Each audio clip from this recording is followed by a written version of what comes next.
Des chrétiens qui se retrouvent dans des fêtes où tout est contre Dieu. Et ils sont à l'aise. Et ils sont à l'aise.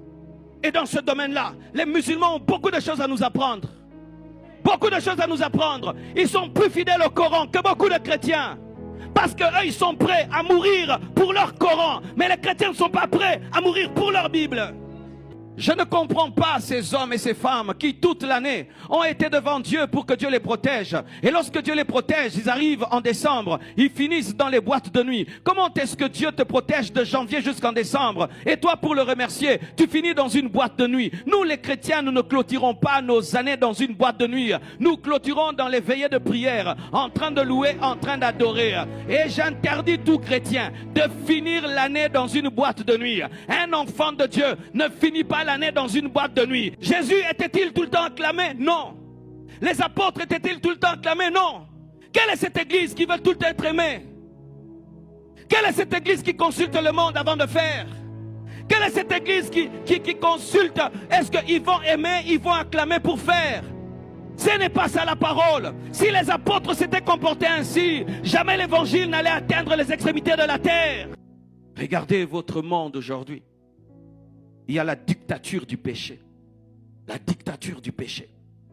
Les pécheurs ont décidé d'imposer au monde leur loi. Et vous vous y opposez, c'est vous qui allez en prison. C'est comme si les voleurs décident aujourd'hui que le vol devient normal. Et tout policier qui les arrête, c'est lui qui finit en prison. C'est le monde actuel aujourd'hui. Le péché devient normal. Parler de sainteté devient une aberration dans l'église. Prêcher clairement le mal devient une aberration dans l'église. À cause de la faim. La faim amène la pourriture.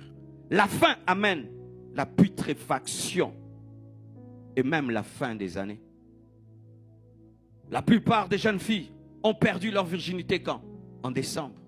La plupart des jeunes garçons ont perdu leur chasteté quand? En décembre. Pourquoi? Les parents deviennent libéraux. Allez dans les fêtes. Ah, je veux aller. Tout le monde relâche le contrôle. On permet tout. Et c'est quand les gens pêchent. Il y a un musicien qui a dit que c'est dans les temps de fête que les héros sont tués. Tout le monde est dans la joie. Tout le monde est dans la fête.